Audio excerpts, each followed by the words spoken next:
Good evening and welcome to the Village Board meeting for the Village of Pleasantville. Today is Monday, August 14. If you are watching live on Monday, August 14, we encourage you to call in if you have comments or questions. Our call-in number is 769-1677. Our next regular meeting is 2 weeks from today at August 28th at 8 p.m. with a work session at 7.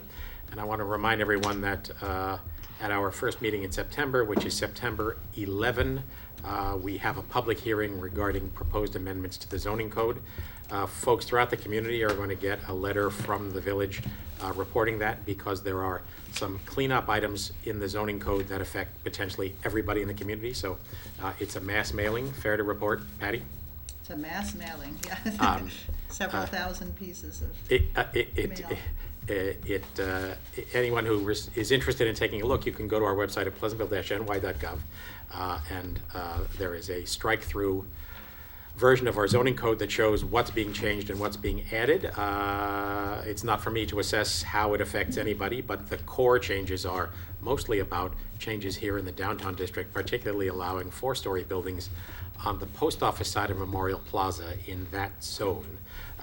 The items that affect the village as a whole are, for the most part, from my standpoint, rather modest cleanup items of the zoning code and not matters of great import. But I will leave that to anyone who's interested to take a look. Again, pleasantville-ny.gov. You can see the whole report. Can we post something now that we have a Facebook page up? Can we post something about a Yeah, notice I was just thinking we'll post on the Facebook. with a link Yeah. to that? Absolutely. So you want It is on the web. report our So we have, nascent efforts? we have a new village Facebook page. We haven't sort of officially launched it yet because we're working on getting all of the channels of communication in place between the different departments, and Steve and myself, who will be managing the page for the time being. But we encourage residents as well to communicate with us. We have a new email address dedicated to the Facebook page, which is social@pleasantville-ny.gov. So anyone who has something that they feel would be of concern to the community as a large that they want to communicate to us and request that we post, we're eager Or something to great, hear from you. right? Like, Yeah, something something great, awesome. right? A great picture that you Right. think everybody absolutely has Walking to your see, dog. and so on. That we have the Or- rights to use. Or that we have rights, right? or if you have requests of the types of information that you feel would Yeah, be that would be- particularly useful, because that's part of what the example that we as a board discussed was, if the pool suddenly has to close because of some event, we want to be able to get that kind of timely information to you more quickly than it has been disseminated in the past. But if you have other ideas, we're eager to hear them. Great, thank you for that. So we have lots to say tonight, but perhaps the highest profile activity tonight is the swearing in of a new police officer. I invite Chief Eric Grutzner to describe this new evolution in the police department.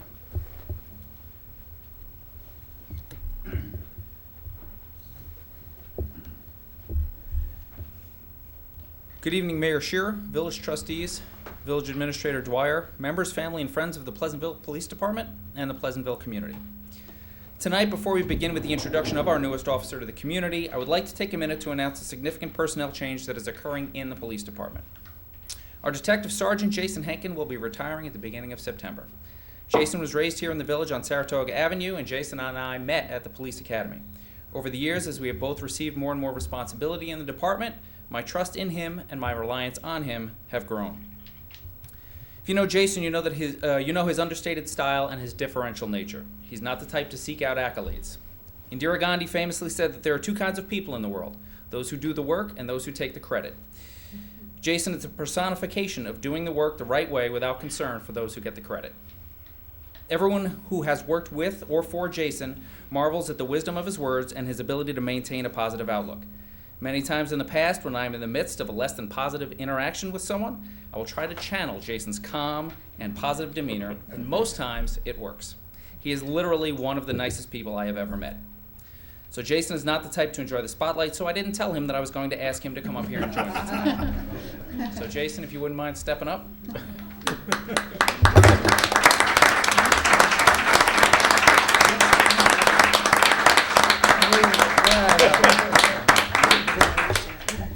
Jason, I just want to thank you for your service to this community, for your efforts for the department, and all the things you've done to make this a better place to live and work. I will miss your humility, your wisdom, and your unique perspective on all manner of things. You consistently make difficult situations easier, and I've learned so much from watching you work. Our wish for you is a long and happy retirement. Congratulations.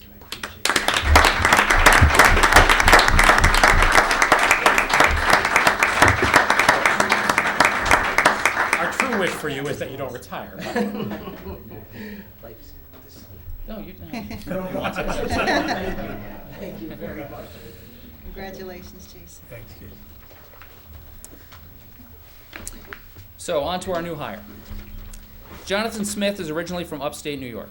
However, when he relocated to the metropolitan area to take a job in law enforcement, he chose to live in Pleasantville. He and his now wife Jessica have lived locally for the past 6 years, and we are excited that we are hiring another officer who brings local knowledge to the department. The hiring process for a police officer is a difficult one, and local municipal policing jobs are highly sought after. After an intensely competitive civil service exam, there are physical, medical, and psychological standards that must be met. We conduct an extensive background investigation because the best way to determine what kind of police officer someone will be is to find out what kind of person they are. For us in Pleasantville, each officer represents more than 5% of our patrol force, so we do not take the selection of a new officer lightly. In addition, Jonathan was highly recommended by one of our current officers. However, after all the questions are asked and all the metrics are taken, in the end it comes down to a decision. Lieutenant Woolman, Lieutenant Liswan, and myself all agreed that Jonathan was a strong candidate who was worthy of our confidence and trust. Over the last few weeks, as the process has continued and the final steps have been taken, our confidence in him is even higher.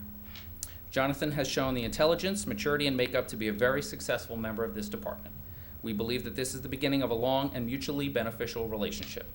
Mr. Mayor, members of the Board of Trustees, I hereby and wholeheartedly recommend Jonathan Smith to the Pleasantville Police Department.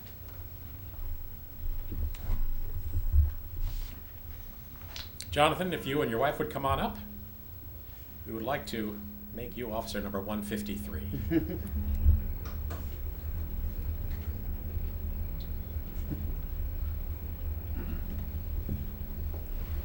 If you would raise your right hand and repeat after me. I, Jonathan Smith, I, Jonathan Smith, do solemnly swear do solemnly swear that I'll support the Constitution of the United States, that I will support the Constitution of the United States, the Constitution of the State of New York, the Constitution of the State of New York, the Code of the Village of Pleasantville, the Code of the Village of Pleasantville, and that I will faithfully discharge and that I will faithfully discharge the duties of police officer the duties of police officer for the Village of Pleasantville for the Village of Pleasantville according to the best of my ability. according to the best of my ability. Welcome, sir. Thank you,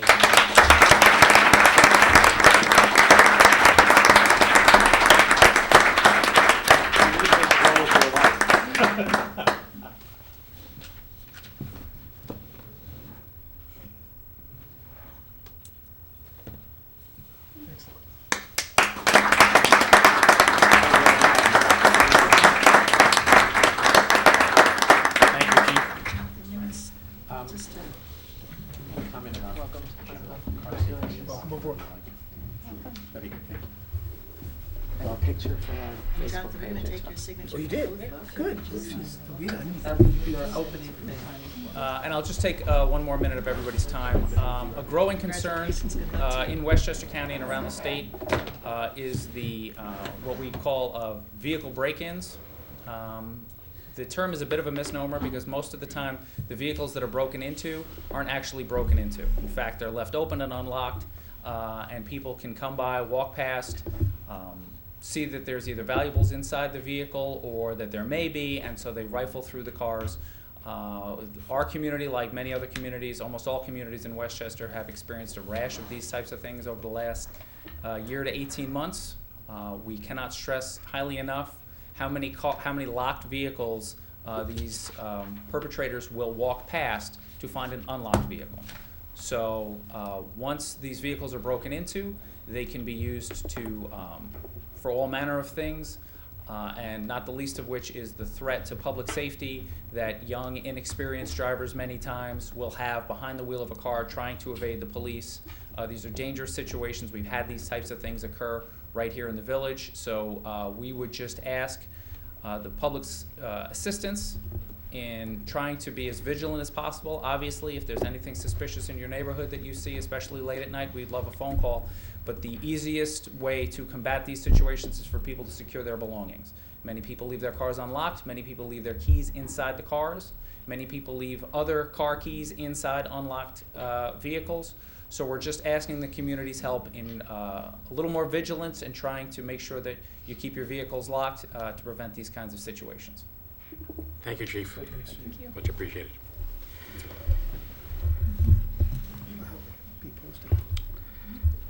Delighted to have Jonathan Smith join the Village of Pleasantville and join the Pleasantville Police Department. Thank you all, and thank you to Lieutenant Woolman, Lieutenant Listwan, and the rest of the crew who have come here to support this new officer in our police department. A couple of items in correspondence, but maybe we'll jump initially to an update on the Tina Gambino 5K run walk. That would be Michael Bloom, moments away from his departure for college. Pardon? Yeah. You guys are welcome to leave unless you're excited about the rest of our.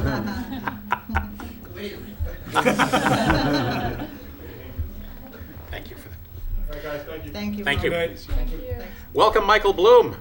Hi. How old were you when you first came to us about this? Like 4? I was I was 12. Okay. I was 12.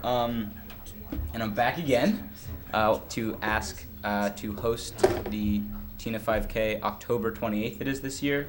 Once again, will take place at the high school. And while I'm up here, it's likely the last time that I'll be able to approach you for the 5K. So I just wanted to sort of take the time to say thank you for all that the village has done to support and foster the race. I can't imagine having a 12-year-old walk up here and tell you that they wanted to start something like this. But as I've grown, the race has grown with it, and you guys have been always so supportive.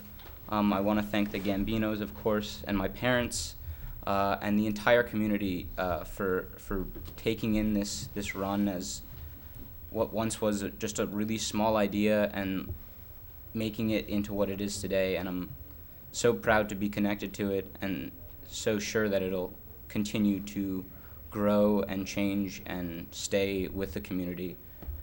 Although I will be in college and only be able to make it back for that weekend, I'm so certain that it's going to thrive continuously. So I wanted to say thank you very much to everyone for helping support this event. And all the thanks really go to you and to the Gambinos and to so many people who were so involved in this. You say you can't imagine what it was like when a 12-year-old came to ask to do this, and I do remember what it was like, and almost all of us, I think everyone sitting at this table said, is he only 12? That's crazy. And of course... Usually the better requests yeah. are too. If we could clone Michael Bloom, we would have done it then, and we'll do it now. So I can't imagine a better change agent and support person for this worthy, very Pleasantville core not-for-profit, and I thank you for everything you've done. And we send you off to a college near and dear to my heart to change the world. Thank you guys so much. Thank Good you. luck.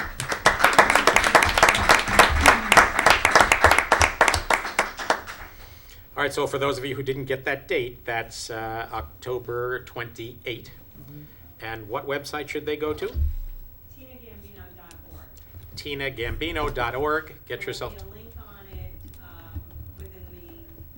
by the end of the month. All right, so by the end of the month, there'll be a link on the site at tinagambino.org for the 5K run walk, and that begins, so registration begins somewhere near the end of the month. Again, October 28th. We look forward to a big year.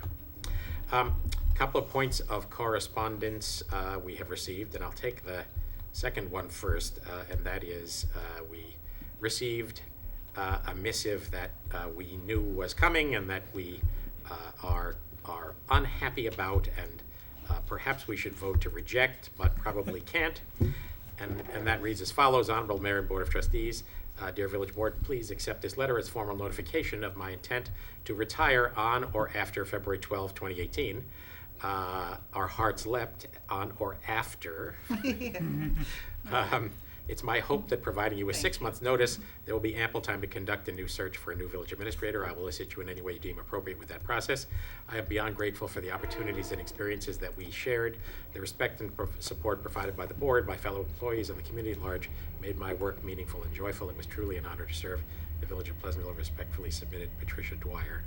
That would be the Patricia Dwyer who's in her second round of administration here at the village now, 16 years since you came Well, back? I came back in 2003, 2003, so and I was here from 1992 through 97. 92 to 97 and 2003 to Correct. on or after February 12th, 2018. To 2025. Well, it's not, yeah, I did that, as you know, intentionally to give a window of opportunity, but I think it's helpful for transition to start this right after Labor Day. No doubt. We knew this was coming. It comes as no surprise.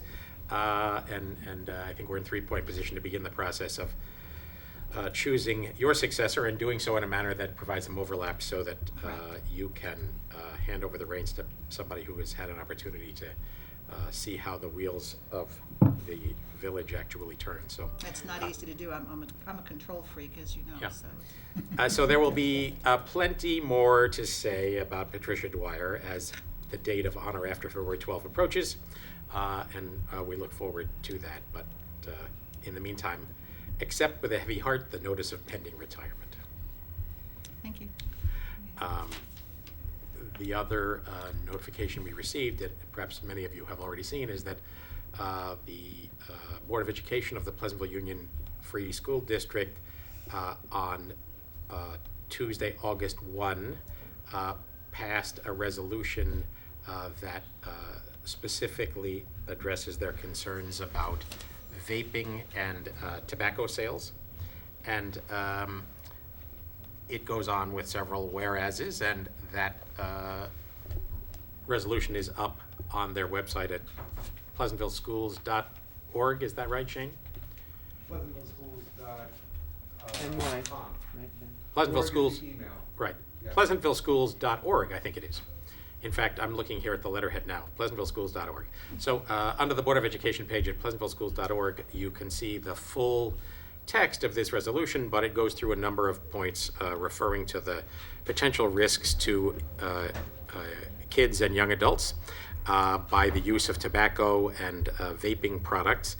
And it comes down to a series of 5 resolutions that the board has, quote, resolved to advocate by taking the following actions. 1, forward this resolution and any other information deemed necessary to show the dangers of cigarettes, e-cigarettes, and vaping to all of our elected officials, including our federal, state, county, town, and village officials. 2, advocate for New York State or county, town, or village to adopt the age of 21 for the purchase of cigarettes, e-cigarettes, or vaping products. 3, advocate for federal and statewide legislation calling for the regulation and licensing of all retailers with respect to e-cigarettes and or vaping products to more closely monitor and regulate the contents of those products and to treat them more like other tobacco products. 4, advocate to our local officials to consider creating specific zones within our town and village for these types of businesses along with adult businesses. And 5, advocate for any other action deemed necessary to augment the actions taken above. So that was voted on and approved by the Board of Education on Tuesday, August 1, and I reported to you, as you perhaps have already heard it, the 2 items that are particularly directed at us for potential action. The idea that we might raise the age for purchasing tobacco and tobacco-related products from the current statewide 18 to 21. We've sought advice of counsel on this, but the preliminary indication is that although in most circumstances local governments would not have the option of expanding a regulation created by the state, in this particular case the state has created the option to do so, and that there are a number of counties as well as a number of municipalities, including the city of New York, that have raised the age to 21 for the purchase of cigarettes, e-cigarettes, or vaping products. And then the other piece that's addressed to us is the advocacy for creating specific zones for these types of businesses along with adult businesses. So that is both of those are matters we'll take under advisement. The latter piece, the zoning piece, is difficult to address in a village as small as ours in an environment where the law makes clear that we do not have the right to zone out a legally available product or service, but we do have the right, based on a clear set of reasons, to establish zones where certain kinds of activities can occur. One interesting example is the city of New Rochelle, within the last couple of months, passed a law that restricted the existence of stores primarily related to tobacco and tobacco-related products within 500 feet of schools, childcare centers, or children's institutions. So creates this 500-foot buffer around those uses wherein a store primarily devoted to those products cannot exist. It would appear that the only regulation one can create is regulations that say primarily devoted, that is a store that sells other things as well, is not captured by the New Rochelle law, and that obviously is one of the points that was made in the arguments that occurred in New Rochelle by stores that were primarily involved in tobacco or vaping products, saying, hey, you're saying we can't be within 500 feet of a school, but stores that sell lots of other stuff, like a general purpose convenience store that also sells these products, is entitled to sell them right next to these uses. So those are the kinds of issues that came up in the course of that conversation, and doubtless will come up in the course of our conversation.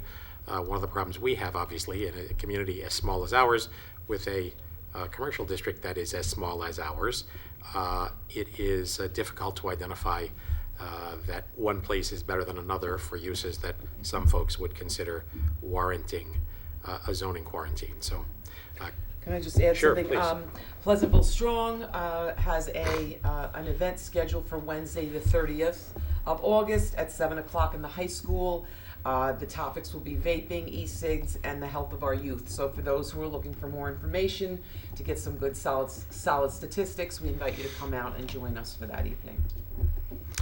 as doubtless most of you are already aware, a good percentage of this has been highlighted by the fact that a vaping store has established itself on Wheeler Avenue at the site of the former Verizon store, and that has been a matter of significant concern to folks to add this piece to our retail mix, potentially selling products that are unhealthy for kids. So.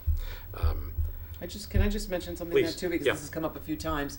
It's true, and this is a store that's dedicated to that, but I think everyone needs to know that these products are sold in a lot of places in the village already. And so to think that this is the only store that sells these products is false information. So, we encourage everyone to get informed and to understand that, they're sold at gas stations and bodegas and lots of other institutions around the village and around the county. And to follow up on Colleen's point, as I mentioned before, most of those retail places that are not primarily devoted to tobacco products, but sell them as an incidental piece of what they do, can't be captured in any Right. zoning code. So, at any rate, comments are welcome in the course of these discussions. We'll obviously dig into this, and there'll be plenty of opportunity for comment about those two matters, zoning restrictions and increasing the age for purchasing tobacco. I do know that the school district has reached out as well to the town of Mount Pleasant and to the county, as well as to the state and the feds. But the town is considering, and I think the county will also consider these requests. Where that discussion will go is not yet clear, but we'll be in touch with everybody, including our colleagues at those levels of government, to expand the conversation. So. All right, any further comment on that? Farm Market, rocking and rolling, every Saturday, 8:30 to 1 o'clock. We encourage everybody to get out there. This is kind of the great moment for the farm market. Tomatoes, corn, at least from my standpoint. The opportunity to get a falafel on site and to bring home tomatoes and corn is pretty much the fulfillment of my primary life's goals. So. Fair to say, Raghavan? No. I'll save it for later. Okay. And also wanted to point out that the Pleasantville Community Garden is also rocking and rolling. Really an extraordinary project that not only now incorporates the garden in the side yard at St. John's Church, but also taking advantage of extra food that's left over from the farm market and the gardens at the high school, middle school. This is old news dating back a month, but the goal for this year is to donate 18,000 pounds of fresh food, and as of the end of June, they were already at 7,000. And obviously that's now 6 weeks ago. So really a great operation. Kudos to everybody involved. There's a sign-up genius available if anyone is interested in helping the Pleasantville Community Garden. So you can Google that and sign yourself up. And again, congratulations to all the folks that are involved in that extraordinary thing. I mentioned the last time that we had a really extraordinarily successful day at the Pleasantville Music Festival. A shout out again to Bruce Figler and to his core of key people, as well as to the roughly 200 volunteers who assisted. It is not absolutely clear whether we could have gotten another 10 years out of Patty if she hadn't had to do the music festival, but kudos to Patty, as well as to the folks throughout the village administration who have helped, and as always, an impressive venture among the third floor staff about who does the best job with modifying the annual t-shirt with the scissors and braids and knots and macrame, and quite a to-do. And then the last thing I wanted to report is that we got a notification from the county health department about the fact that mosquitoes with West Nile virus have been found now, as they have been for some summers in a row. As of August 1, there were mosquitoes with West Nile virus found, and they are strongly encouraging everybody to be aware of any area on their property where there is standing water and get rid of it if they can. And then the last thing on my long list here is the July issue of Westchester Magazine was its annual Best of Westchester 2017 edition. And listed among the winners was Arc Stages, the Jacob Burns Film Center, Jean-Jacques Culinary Creations, Josie's International School of Dance, Pace University, the Pleasantville Farmers Market, and the Village Bookstore. So a great run, and Peter Rogovan happens to be here tonight to talk to us about farm market matters later in the evening. But congratulations to Peter. Is this how many years in a row? 4, right? 4 years in a row, Well done. Pleasantville Farm Market great. voted Best of Westchester. So, It's gonna hurt when it's when it goes to somebody else, isn't it? It's gonna be terrible. and when do you think that might be, Stargiani? Hopefully Will never. not Way to go, pass. Joe. Hoping never. You'll be on Social Security. I'll be living in Florida, playing golf. You can't eat the corn then anyway. I won't be able to eat the corn. That's right. No teeth. All right. Well, congratulations to all those folks. Does anybody else have announcements to add to that mix? All right. With that, what's next? Back to our resolutions. Any other public comment? Yeah. Is there any other public comment on any subject? Would that be you, Mr. Rogovan? Yeah. Come on up. Welcome, Peter Rogovan, Mr. Foodchester. Thank you. Thank you. Peter Rogovan, 25 Wilton Road and 70 Ashland Avenue. The new parking signs have gone up on Ashland Avenue about 4 days ago, and I think it's time that we re-examine this policy.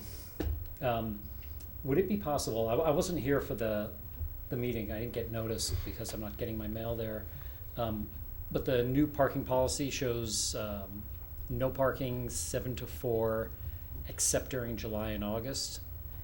And I'm wondering if you'd reconsider making that to match the policy that's on Academy, which is 7 to 4 on school days. So, somewhat inadvertently, we have ruled out parking on weekends. Is that your? Weekends, holidays, Yep. school vacations. I mean, I haven't lived there yet. I Yeah. understand there's a lot of traffic around the drop-off and the pickup time, but I think weekends, holidays, that there's that nobody matches there. the spirit of the law. That's Yeah, I fine. think, I don't know why we didn't Yeah. do that to begin with. Shame on us, so. Because you're moving there, Peter. Because I'm moving there. Yeah, we- Because you're. Yeah. We did it to you. Yeah, that was We it. had a special meeting about that. All right, We did have a special Cunningham, you have to come on up. You can't speak from the peanut gallery.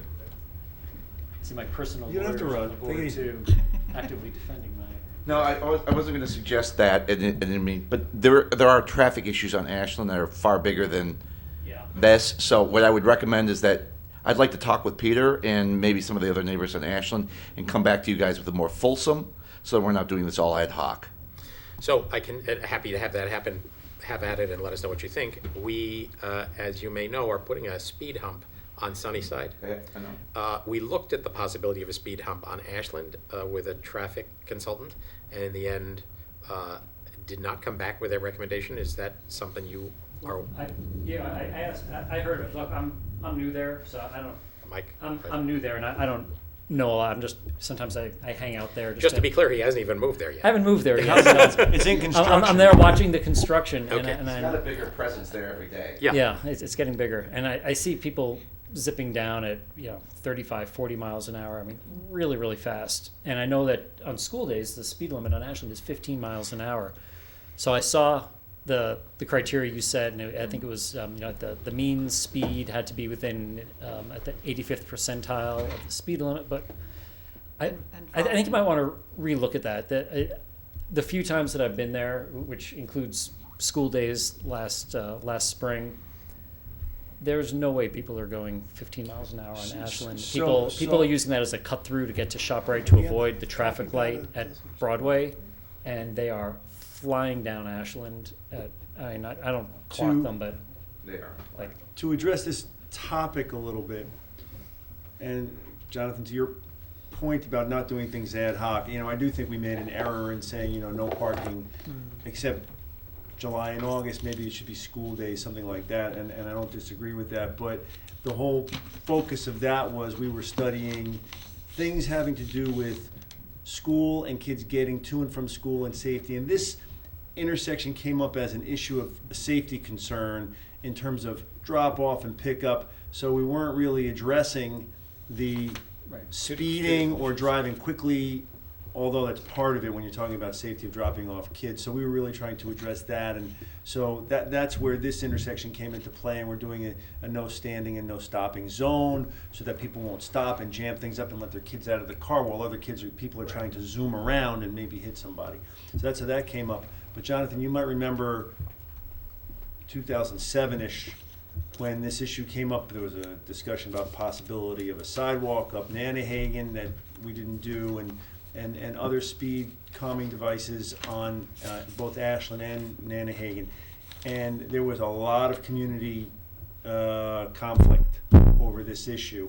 If you can get people to sort of agree on what they want, that would be helpful, I think, to us to come up with a plan that might help. Yeah, I'm not going to promise I can get people to I'm not agree on asking it, you to promise, but that would be a good. There'd be some good effort to move. try to. I mean, I think the Community major consensus. Yeah, I think the major controversy of that The joint meeting. 2006-2007 study was sidewalks on Nanahagan more than it was anything else. I recall But- people not complaining, but worrying that speed humps Yeah. would cause a lot of noise because people go over them fast and bang and all Could this be. stuff, and there was a lot of conflict over what people wanted. That's Right. all I'm saying. And Yeah, and I think that I'm completely in Peter's camp, and did not mean to jump on your time in front of the board. But I think that there's a bigger issue on Ashland Avenue, in my opinion anyways, than just whether to make the parking correspond to July, just the summer months, or if there's not a bigger problem with the parking on Ashland Avenue, which I think there is, especially around that curve. And I think that we need to maybe step back a second and look at it. And I didn't even thought about speed humps and speeding, which has been a constant problem on that road. But 15 miles an hour is a joke. I mean, I'd like to get anybody within 10 miles an hour, 15 miles an hour. I consider that a win during school hours. But yeah, I think there's a bigger conversation to be had on that road. So two other things reported, which perhaps you already know, is that we're eliminating one of the crosswalks, so there will only be one crosswalk instead of the current two, and that crosswalk from one side or the other to Ashland leads to the side of the middle school driveway with the sidewalk that goes down to the school. So I was gonna say, if you are open to the possibility of changing the July-August thing, you might want to make it no stopping instead of no parking, because again, in the limited time that I was there, and most of the time that I was there, all those It's supposed spots. to be no stopping. No stopping or standing. It's no stopping or standing, Okay, I thought it said no parking July and August. because we didn't want it as a drop-off. We said it, we made it no stop. I could be wrong. I don't know. I know it's. I Well, maybe know with I the saw the signs July on it. and August. I don't remember what it's. Anyway, I don't. I know that even if it said no parking, people would just pull up there, let their kid jump off. And Yeah, then no, that's keep why we going. made it stopping, no Okay, stop. so no stopping school days. That's what it says. You guys are Yeah. I think open to that. Right, because what happens, and we have this problem over on Romer in the library and Guy and in Academy and all these places, people say, oh, I am still in the car, I'm just waiting for my kid, and therefore I could be anywhere, even in front of a hydrant, too close to the corner, whatever, and accumulation of all of those things means we have a mess. So the other piece we're doing is as Jonathan will recall, we had a crossing guard there years back and moved her over to Great Oak and Manville, where the need seemed greater, and at the time, pretty much generally agreement that we didn't need someone on Ashland. The lay of the land has changed, and we're putting a crossing guard back there. So, at least during the hours when there's a crossing guard there, I think we ought to have a good bit better control over that particular zone.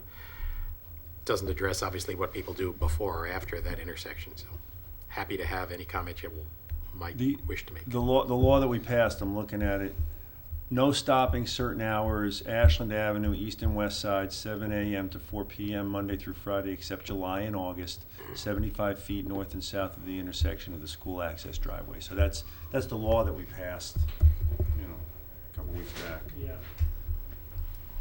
Well, you have it set out. I was just biking by and on Academy, it just says school days, which, when it's not a school day, there's not. There's no need. traffic flow there. I don't disagree. I So we really need do. Yeah, to that's- July and yeah, August, exactly. just have it match up. Yeah, I agree. That seems perfectly reasonable. With respect to the speeding issue, has there been any discussion of enforcing speeding limits or, stepping that up a little bit? Well, so- Somebody just contacted me about concerns of the intersection of, I think around View Street, and I certainly know that on Great Oak Lane there's a speeding issue. I mean, I think there have been a number of concerns addressed having to do with speeding on So- residential streets. We can talk to the chief about that. We are, as we have the last several years, going to have a little bit of a pressure point operation in the vicinities of the schools for the first few weeks of school, not only to have a visible police presence just to remind people that we are watching, but also to, a friendly reminder, but followed up by a ticket if we don't get reasonable response from people. Stay off the cell phones, park where you belong. I get how difficult it is, especially in bad weather. All kinds of people want to get as close to the school as they possibly can, but we're trying to put an awful lot of folks into a relatively small spot in a constrained time frame. So why don't you guys? Yes, Peter, we'll act on what you suggested. It seems perfectly reasonable. It sounds like we all agree. I agree. Any further input from Ashland as a whole? Happy to get.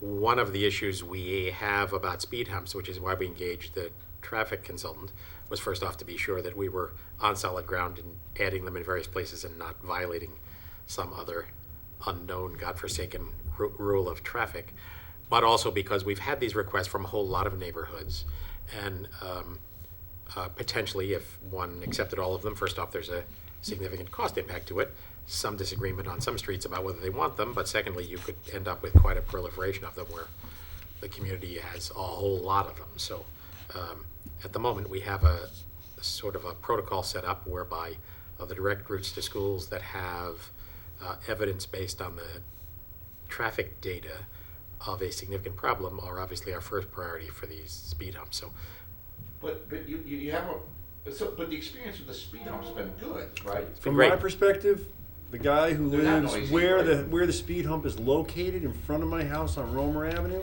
I think it works really well. So Now, that's not I data, wouldn't be as that's not afraid of 'em statistics, as- that's just me I think- observing cars. I think that's what probably, if to the degree that there was concern back in 06, 07. There was. It was the unknown, but now we've got some experience with them. We're gonna put one on Sunnyside, right? Is that yes, Sunnyside. badly needed on Sunnyside? Right. Good for that neighborhood. But So yeah, I think two that- things about that, and it's subject for discussion. if we created 50 of these, would that be a good thing?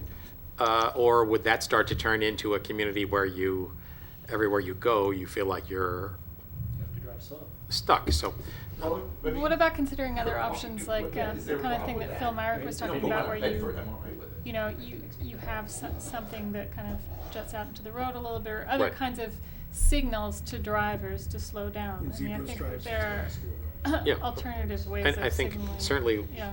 he showed us some options that we should discuss as a group over in the area of BRS on Bedford Road. So all those things up for grabs. And I mean, I'd be, you know, no one ever believes data when it goes against what they believe, but I'd love to see the data. you're a data guy, buddy. Well, I just, We were I find it surprised so, too, though. I find it so hard to believe that if we sat out there and clocked people with a radar gun, that they were going within the speed limit, but I know you said that they did. I don't I'll know tell when you, did when that. we We did were the studies surprised. back then in '07, when I was on the board the first time, I remember this.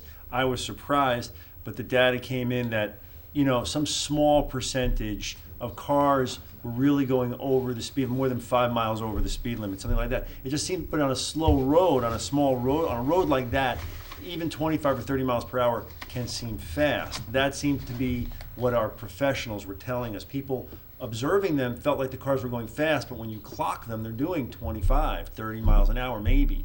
You know, I that suggest seemed to be putting the a radar data we gun had. in my tree, but that doesn't seem to work very well since. Well, that was prior to the 15-mile-an-hour Yeah. during the school. That was Wait, prior to wait, the 15 mile, we did make the 15 mile per hour school zones. It's 30 now, or 25. It's 30 village-wide. It's So, 30 and now. we're talking about Unless otherwise petitioning the posted. state to go to 25. I just got a letter today in my mail from a resident of Hoangelo who is complaining about the issues pulling out of Hoangelo onto Lake Street. Of course, Lake Street is a very popular cut through for folks trying to get east-west. She reports has lived there for many, many years and reports more trouble than has existed before. So, a whole lot of issues, no doubt, but happy to get feedback from Ashland. And we did it on Romer, we're doing it on Sunnyside. I think the odds of doing it on Manville are nil. Manville. Fair to say, Patty? I mean, for example, I've gotten a bunch of comments over the many years about cars out Martland on or Manville, Manville? over by, Speed say, up on Manville. my point is, it's not happening. Oh, yeah. Not on the Probably. state. Although lots of folks would like to see it happen. On Manville. Yes, I mean, for example, over by Soldiers and Sailors on Manville is that Yeah, they've a slingshot it where opens cars up are and people run. really zipping around there, and Yeah. folks have said, why can't we put a speed hump there? It's a state road, it's the truck route, I don't think that's happening, but certainly where we do have control, it's worth talking about, and as Nicole points out, although the state mostly would dump it on our backs financially, it may be that in some of those circumstances, like near the Soldiers and Sailors Fields and Park on Manville, maybe there are some near and mid-term plans that we could create traffic calming measures that would get people to slow down a little bit. So, all I'll up for tell you grabs. one that I'm pleased to see. I don't know how long ago it went up, maybe 2 years now. There are those little flashy signs that tell you how fast you're going. There's one on Bedford Road, Yeah, right those are across the great. street, right across the street from, or almost across the street from the Bedford Road School. And you're driving along and you see your speed and you slow down. You know, like, at least I do when I realize I'm Yeah, going. there's one coming in Where that from the north. slingshot happens. You know, I don't know how many people really Those are care, but great. I do. I mean, when I drive and I see them going a little too fast, I slow down because you don't realize, and then you realize because you see it. That's all. I think those are good, but I don't know how. Well, In in, Germany, are they for take a people. picture of you and mail you the ticket. If you're in New York City, they do Yeah, it. done. That's it. Nobody, no discussion, no concern. There you go. All right. Do you want the comments on resolutions? Or do you want to wait till the resolution? While you're here, Yeah, go for it. So, Peter, you were done, Peter? yeah. Yeah. For now. First of all, two things. I saw the agenda, Yes. and with great sadness, I saw Patty's letter. I say on behalf of myself and many, many, many people in the village, we were disheartened to see that letter. Knew it was coming, but thank you very much for your service. It's been great. You're quite welcome. It I was has there been. day one of the You second have term. That's right. So, and I share Peter's sentiment that if it's the longer it goes past February, the better. So, I'll say that. The second thing is I saw, it probably no surprise to people here, Let me guess, it's about a cert. 134, let's say 134. Yes. Certiorari. 424 Bedford Road. Which is about $14,000, which I saw, and I'm just curious as to whether or not, without rehashing all of the discussions, or I'm happy to do so, around certioraries and the issue they present to the village, whether or not this is a candidate for one to challenge in the courts, and if we've thought about that, or at least talked to We've thought tax about that. counsel on that, because again, by the magnitude, it's about not quite, but nearly a 50% reduction in value. Well, it's about a, let's see, it's a assessment from 137,200 for the year 2012 to 80,000. So about 41, 42%. And then in 2013 from 137 to 82, Right. and from 2014 from 137 to 86,670. So significant, no doubt. Significant, fairly Yes, significant. No doubt. But this one happens to be a reduction based on a value established by an actual sale, I think I read in 2011, maybe 12, the first year challenge in 2012. So I don't know how you even challenge that, because they're gonna say, Judge, that's the value, that's what I The bought it market's for. telling you. Yeah, The I market mean, tells again, you I don't, values. the backup wasn't provided, so I don't know whether it was done through the that one income has- reports this one is. or whether it's in This market-based. one, yeah. This one's based on a sale price for the period. The It's not a great- challenger is the new owner from 2011. You know, Okay. they bought it at a price, and they said, hey, our taxes are based on this value when we bought it at that value. Okay.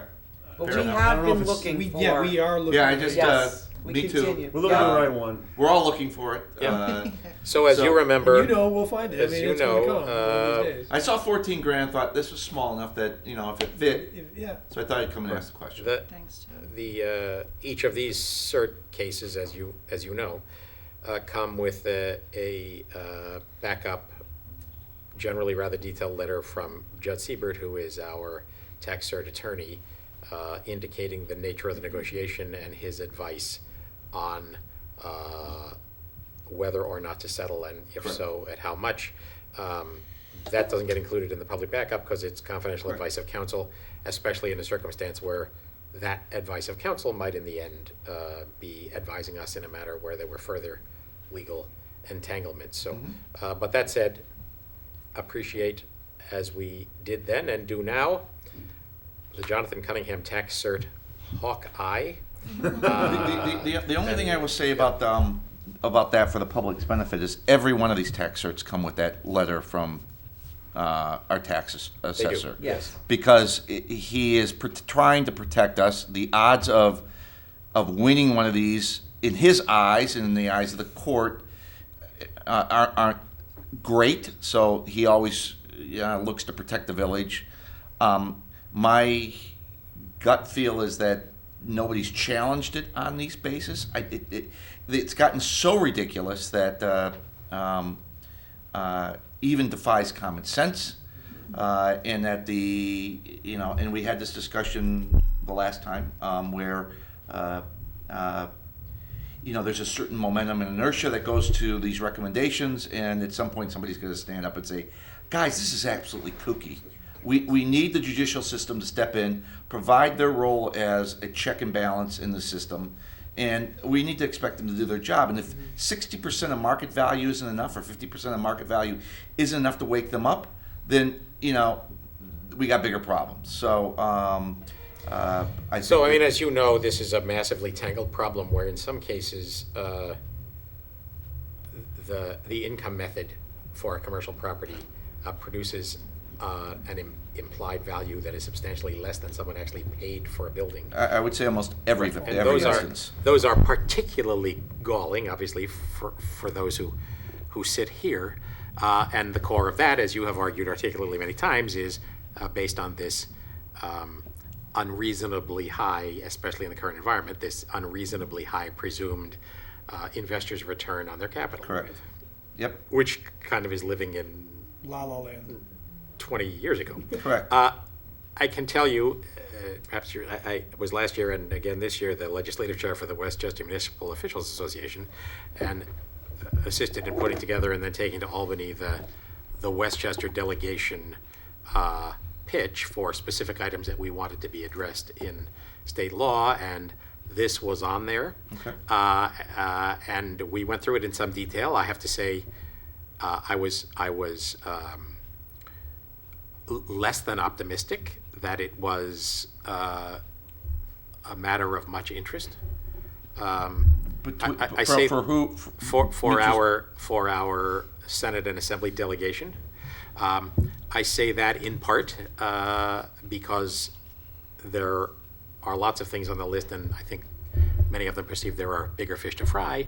But I also think it's in part because, as you well know, this issue is tangled up with the whole notion of revaluation in general, where in many communities, but not all, the tax roll is old, and the state laws are tortured, and we're certainly not in an environment where there is a regular mechanism to create fairness, and that has existed for long enough in New York State that creating fairness is unfair too. So it's the classic catch-22, where the problem is unfair to fix and it's unfair not to fix. Yeah. So I would only say, Peter, that I find it a lot easier to separate the reval discussion from this discussion, because this discussion is really about what is the right rate of return for rental or for a commercial property, and theoretically, the two methods shouldn't separate. They shouldn't return results that are grossly different. Hugely different. right, in like which they're case, doing now. And presumably the Office of Real Property Services, is that it, ORPS, in Albany, which establishes the equalization rates every year and is actually comparing assessments to actual sale values and coming back with this number to every community in New York State that indicates what percentage of market value their residential base is concerned, represents. That could also be done for commercial as well, which is to say, It could be, what this year, in the year 2017, should be the number the courts look to for a return on investment in Except an that income-based argument. ERPS isn't determining the capitalization rate. I mean, No, I know, but they could, right? I'm Well, probably okay, big- good. Let's let them. I mean, No, I know, but the there is- answer is my belief is that part of it is that it's a complicated formula, and my guess is the reason there's not a lot of interest in Albany is because most of them don't They understand. don't get it. Yeah. No You doubt. know, they passed something that sounded kind of interesting, driven by the city that has co-ops and condos everywhere, and so when one raises, they cancel one another, and the unintended consequences of what they put in place is being manifested in communities like Pleasantville and throughout, Westchester and even other parts of New York, and they don't understand what's going on, and it takes the Council of Mayors, if you guys can Right. get together, to say, hey guys, this is just insane. Yeah. The rest of the world's not getting 8% pre-tax, and then we get the tax affected on top of that. Right. And likewise, the judges are equally clueless about They what are. number they're actually using, which is why it seems like there'd be some logic if there was a third-party validated number that was used and established as the number that would be used in a given I would tax take year. that, Right? I think that'd be right. I think right now they use an industry-supported RAG Right. Which is- Right. that generates a number. Who writes that rag, Lord? I don't know, but I know No, that- it's not him. I know, just kidding. I wanted to But say it's it not was. somebody who's friendly to this kind of discussion, right? Right, They're, yeah. they're. Well, they're they owe a vested interest in the other. their existence to the real estate industry, so it's not in their interest to lower the cap rates. And so it's like so many things that we discover when we start to peel back the layers of how things work around here. That inertia is a real There deal. is one, inertia not to change it, and two, special interests that sort of discover themselves. But I think in this instance, there is a rationale to take it to the judicial system and say, hey, you're part of the check and balance. This has gotten so far out of balance, not even you guys can ignore it. So can that'd we- be my recommendation. Can we in the future then, I mean, this came up. And I'm I happy read to it, help and you guys okay- if And the- I'm okay with this one, but maybe we can have recommendations for tax cert settlements come up for a work session on a night when we're not having it on for a resolution. But we had it in executive session last meeting. Did I miss a meeting? No, I- I missed a meeting. If you were there, you We are had- No, forgetting. we discussed this one, but Yeah. I just want, we should keep our eye on it for just exactly this. Is this the right case, some case in the future, is this the right case to challenge? Yeah. Yeah. There we go. And This is not the right one. Okay, This is the right one. you know, like I said, I haven't seen the backup, so I have no idea. I just saw it on the This agenda, is- so I came in. This is clearly Right, not that's the fair. one. Further, the cost, I mean, as you know, one of the challenges we confront is the cost of entry to the challenge is something like $25,000 just to get No, started. but So, I yeah. agree with Jonathan Yeah. in that, you know, whatever one we get, even if it is a small one, that's the test case that we go after. It doesn't need to be a big dollar one, it's the issue more. In this case, though, it just doesn't, And I think that, would not and be I'd be the right happy to be part of some, community, whatever, but we need to reach out to the town of Mount Pleasant too, because we need to do this in Yes. tandem with them. We do. It will help defer the cost, or at least spread the Well, it makes cost. for a stronger case too, right? Because if we're Yeah. together, Right. they usually go to So one we usually first. go one, and then we're kind My recommendation, if we haven't already done it, is let's get in touch with Mount Pleasant and say, this is a problem for all of us. You may be solving it because you're lucky enough right now to win, a couple $1 million commercial property, new build, so you don't feel it as much, but we feel it here. And in the end, it's gonna be helping your folks out right. without any impact whatsoever, so let's join hands and figure out agree. one of these things. All right. it's a good way to start. I'll engage that conversation, and I will let you know. Thank Yeah, you. and again, if you need, I'm happy to help. All right, Okay. thanks, guys. Thanks, Jonathan. Thank you Thanks, for the Karen. kind words. Thanks. All right, any other public comment on this or any other subject? 769-1677 is our call-in number. Speak now or at least briefly hold your peace. for 2 weeks. Okay, to the resolutions. Nicole, 131. Resolved that the pre-check register dated August 14, 2017 is hereby approved as listed below. General Fund, $404,967.06. Water Fund, $36,532.90.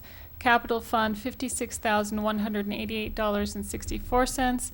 Refuse Fund, $25,276.48. Trust Fund, $2,788.50 for a total of $525,485.42. Is there a second? Second. Comments or questions about the check register? All in favor? Aye. Motion approved. 132, Steve. Resolved that the Board of Trustees hereby approves the following budget amendments. So we're going to increase revenue and expense in the capital fund in the amount of $50,000 from the revenue account interfund transfer from general fund over to capital sidewalk fund, and then we're moving $150,000 interfund transfer as well from the general fund over to street resurfacing for a total of $200,000 there. Then we're appropriating $25,000 transfer to capital from our fund balance over to the general fund for civic space projects. Then we're increasing revenue and expense in the capital fund again, $4,022 for interfund transfer from an account CM period 2625, forfeiture of crime proceeds, over to police department technology improvements, and then $25,000 interfund transfer from general fund for civic space projects for a total of $29,022. Is there a second? Second. Patty, you just want to run through these quickly? Yeah, with respect to increasing revenue and expense, the first item, we're bringing money into the budget from the interfund transfers into capital for sidewalks and street resurfacing. These are from proceeds that we've appropriated from fund balance. And then with respect to the other items, you'll see that money coming in again, $25,000 for civic spaces improvements. This is for the water main that we put in from Tudor Time all through the plaza, Right. and some electrical work we're having done. Right, civic from- space improvement because it allows us to water the Correct, greenery. yes. By the way, on that, I saw that we drilled underneath the street. They didn't even have to break open the road. I know, it was a That nice was pretty project. great. It was. We had a good contractor in that, Fiorito, Laparoscopic. that Yeah. was doing, it was a nice They surgical. didn't have to even open the road, put plates down or anything. Right. On one side, they had to dig a hole, and on the Correct. other side, there was a downhill side on the plaza side. So they just drilled right straight through. It was great. They're also moving electricity from the gazebo toward that monument area so we can, illuminate the World Good. War I monuments Great. and the small monuments. And the third set here is transferring funds from what is an asset forfeiture account that we were able to acquire over time by some police activity. We seized some funds, and we have some money available to be able to expand the contract of Blue Dragon to add some additional work to the technology scope. For cameras. Specifically- Cameras. Oh, right. Yeah, specifically to improve the room where we're housing now the network, I guess it's called the network video receivers, and some of the ports that have to be put in. We don't necessarily have a room that has, the right racks and the right setup to accommodate the hardware. So this money is being transferred from an asset forfeiture account that we had available. Which is the subject of our next resolution, so. Oh, is it? Yes, okay. Right. And then again, it's just showing the interfund transfer, so. All right, any questions, comments? All in favor? Aye. Motion approved. Colleen, 133. Whereas Blue Dragon was awarded the bid for closed-circuit television services on July 10, 2017, in the amount of $69,930, and whereas the Village of Pleasantville has requested additional services outside the scope of the bid. Now therefore be it resolved that the Board of Trustees hereby approves a change order with Blue Dragon for additional work in the amount of $4,022 as detailed in their letter dated July 30, 2017. Is there a second? Second. We have the backup proposal. Any comments or questions? No? All in No. favor? Aye. Motion approved. 134, Joe. Resolved that the Board of Trustees hereby authorizes the village attorney to proceed with the settlement of certiorari petition by Broad and Bailey Inc. / Magnus Manor as designated on the official tax map as section 106.6, block 5, lot 53 as follows. For the years 2012, 13, and 14, the original assessment was $137,200. The new assessment for 2012 is $80,010. For 2013, it's $81,900. For 2014, it's $86,670, resulting in new tax assessments, and therefore, based on the rates, refunds for 2012, $4,835.94 refund. For 2013, a $4,807.61 refund. And for 2014, a $4,519.19 refund. Total refunds are $14,162.74 to this petitioner.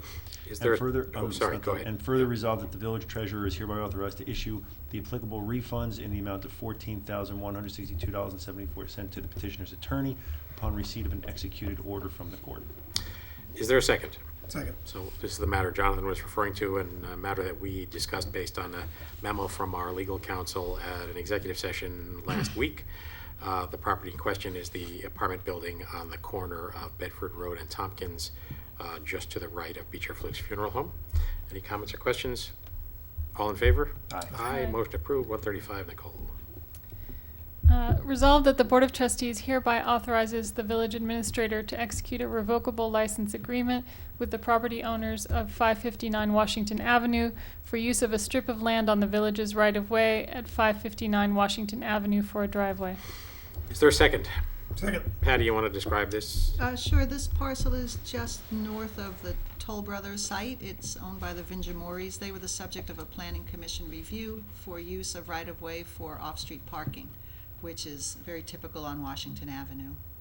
So the planning commission did provide them with the approval subject to the board authorizing the license agreement.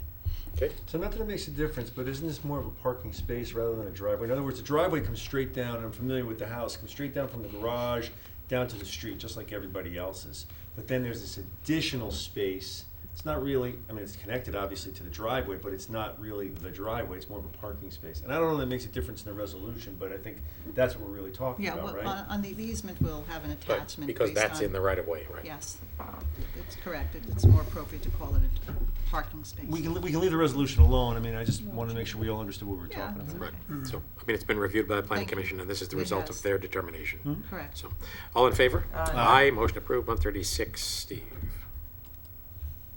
I like doing these. Resolved that the Board of Trustees hereby approves a block party request from Sunnyside Avenue residents for Saturday, September 9th from 1 to 8 p.m. Is there a second? Second? Always a good time on Sunnyside Avenue.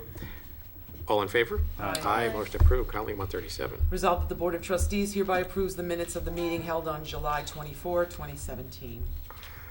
Is there a second? Second. Comments or questions? Negative. Worth reminding everyone that on that occasion, Chief Grutzner introduced Officer Dave Casal, who has been appointed as the Special Needs Liaison Officer within the Pleasantville Police Department, which is, I think, a significant advantage for families, especially families with kids who have special needs, to have a police officer who's particularly familiar with their needs and can be the liaison to the police department. All in favor of 137, the minutes? Aye. Aye. Motion approved. 138. Resolved that the Board of Trustees, based upon the recommendation of the police chief, hereby approves the appointment of Jonathan Smith to the position of police officer effective August 11, 2017, at a salary of $76,003.13. Said appointment is subject to a probationary period of not less than 52 weeks to a maximum of 78 weeks. Is there a second? Second. Welcome, Jonathan Smith. Yes.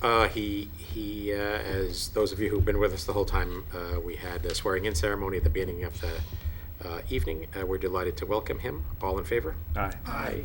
Motion approved. Is there a motion to close the regular meeting and enter executive session to discuss matters of real estate and management operations with regards to Foodchester? So moved. Second? Second? All in favor? Aye. Aye. Motion approved. Thank you all for sticking with us. Good evening. We'll be back in 2 weeks, August 28. And again, if you're interested in the zoning matters that are up for public hearing on September 11, get thee to pleasantville-ny.gov and take a look. So good evening, good night, and thank you. Good night.